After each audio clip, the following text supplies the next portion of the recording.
जय हो माता रानी की। बोल साचे दरबार की जय।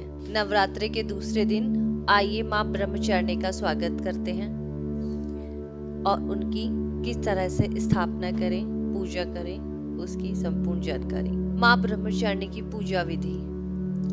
देवी ब्रह्मचारिणी की पूजा करने के लिए सुबह जल्दी उठकर स्नान करने के पश्चात माँ का स्मरण करें। इसके बाद उनका ध्यान करें, प्रार्थना करें।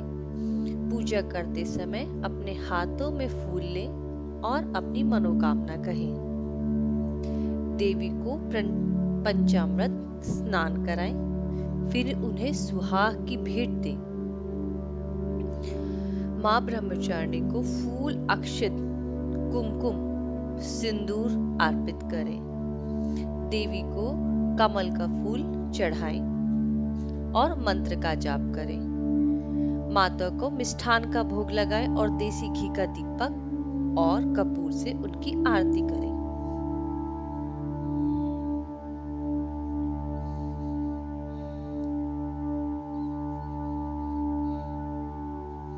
माँ ब्रह्मचारिणी का मंत्र। या देवी सर्वभूतेषु माँ ब्रह्मचारिणी रूपेण संस्थिता नमस्तस्यै नमस्तस्यै नमस्तस्यै नमो नमः। जय हो माता रानी की। माँ ब्रह्मचारिणी को पसंद है यह भोग। माँ को चीनी और मिश्री काफी पसंद है, इसलिए उनके भोग में चीनी, मिश्री और पंचामृत का भोग लगाएं। माँ को दूध और दूध से बनी व्यंजनें अति प्रिय हैं, इसलिए उन्हें दूध से बने व्यंजनों का भोग लगा सकते हैं। इससे माँ प्रसन्न होगी। जय हो माता रानी की। माँ ब्रह्मचारिणी का स्वरूप। देवी के दाहिने हाथ में जपमाला है और बाहिने हाथ में कमंडल है।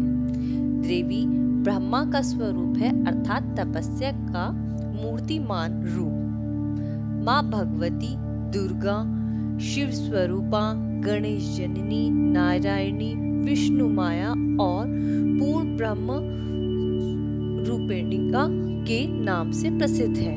देवी ब्रह्मचारिणी की उपासना से मनुष्य में तप, त्याग, वैराग्य, सदाचार और संयम की वृद्धि होती है। देवी ब्रह्मचारिणी की कथा। अपने पूर्व जन्म में जब ये हिमालय के घर में पुत्री के रूप में उत्पन्न हुई थी, तब नारद के उपदेश से इन्होंने भगवान शंकर जी को पति के रूप में प्राप्त करने के लिए अत्यंत कठिन तपस्या की थी।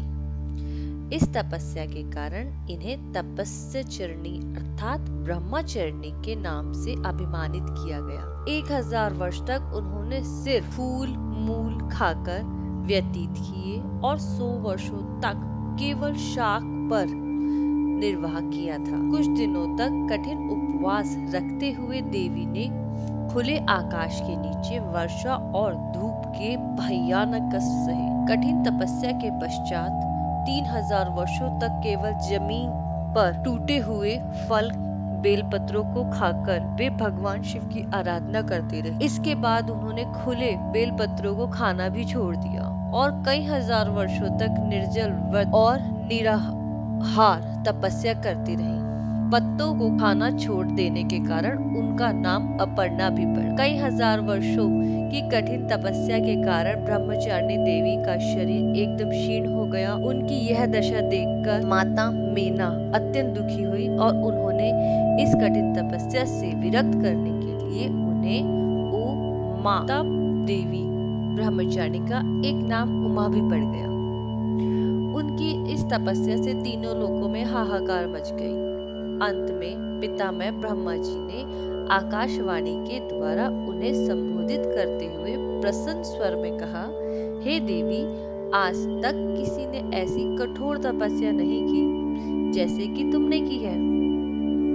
तुम्हारे इन अलौकिक कृत्य की चारों ओर सराहना हो रही है। तुम्हारी मनोकामना अवश्य पूरी होगी। भगवान शिव जी तुम्हें पति के रूप में अवश्य प्राप्त होंगे। अब तुम तपस्या से विरत होकर घर लौट जाओ। शीघ्र ही तुम्हारे पिता तुम्हें बुलाने आ रहे हैं। आइए माता रानी की आरती करते हैं।